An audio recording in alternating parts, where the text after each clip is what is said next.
What's up, guys? Today we are talking intermittent fasting, and this is something that I get asked about a ton every single week, and so I thought I'd bring up what is intermittent fasting, and then what are some of the main tenets of what makes it effective and why would you use it. So intermittent fasting isn't even really a diet. It's pretty much just a way of setting up your meals during the day to conform to your schedule and really confine those meals to a certain feeding window. So a lot of times you'll see it as people fasting for maybe 16 hours of the day and then having an 8-hour window in which they can get their meals in. And this can vary. I mean, you can have 10-hour feeding window, 12-hour feeding window. That part doesn't really matter as much, but it's just a different way of going about doing it. And what most people think is that if you do this extended fast during the first half of the day, that you're going to burn more body fat overall, you're going to get leaner overall, versus if you were eating a bunch of small meals throughout the day. And that simply isn't true. So if you've got calories the same, you've got your macronutrients the same, and you are doing small, steady meals throughout the day versus intermittent fasting with a larger fasting gap, you're still going to lose the same amount of weight. You're still going to have pretty much the exact same body composition. But that's not to say that intermittent fasting is useless, because I actually use intermittent fasting, and it's not because of increased fat loss, but more of increased ability to manipulate your schedule and fit it into the rest of your day as far as your meals go. So if I don't have to eat 7-8 meals per day at regularly scheduled intervals, then that's one less stressful thing for me to deal with during the day.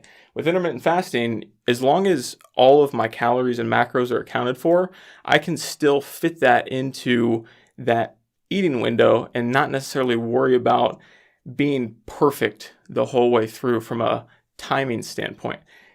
Looking at this pie chart, you can see that even with intermittent fasting, calories and macronutrients are by far the most important part here. This little red slice is what nutrient timing looks like as far as importance goes, and that's all intermittent fasting is. We're talking about a different way of timing your nutrients through the day.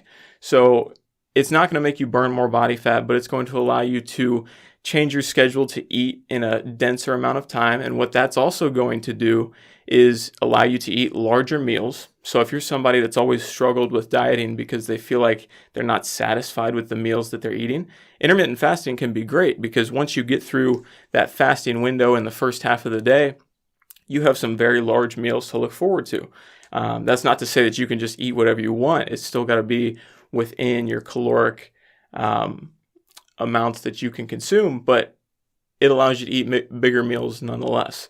And then by constraining your feeding window, you're also indirectly affecting your caloric intake. So if you've got less time to eat during the day, there's a likely chance that you're actually going to eat less during the day.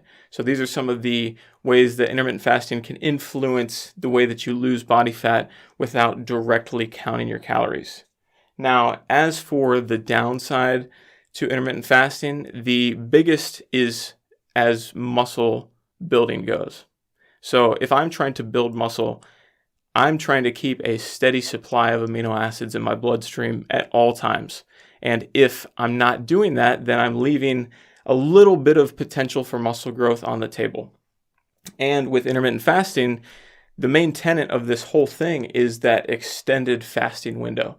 And so if you're having a 12-hour, a 14, a 16-hour fast every single day, that's 16 hours that you can't build muscle once any of those last amino acids have left your bloodstream.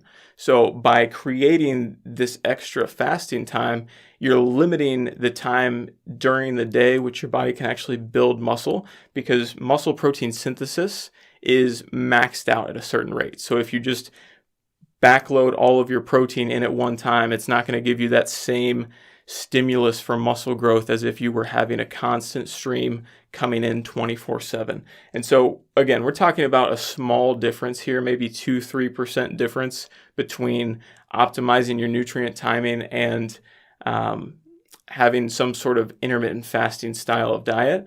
But it's worth noting if that really is something that you're after. Now, one way to kind of curtail this negative side of the intermittent fasting is, instead of having your meal first thing in the morning when you wake up, like a regular diet, you can still continue with the intermittent fasting, but upon waking, consume some sort of branched chain amino acid supplement, maybe even a light protein shake that technically breaks the fast, but gives you a little infusion of amino acids that helps break that catabolic window that you've been in for the last 8-10 hours. And then you continue the fast for the rest of the time you've got allotted. Eat your actual calories in that same window, but that supplement at the beginning of the day can help stave off that muscle protein breakdown and get you into a little bit more of an anabolic window while not throwing more calories at the front end of your day. So keep that in mind. Intermittent fasting is great for a lot of different cases. It's something that I really enjoy using myself when I'm cutting. If I'm trying to add weight, I'm not really doing any intermittent fasting. But yeah, keep that in mind. Give it a shot. If you've got questions, let me know below, and I will talk to you guys again soon.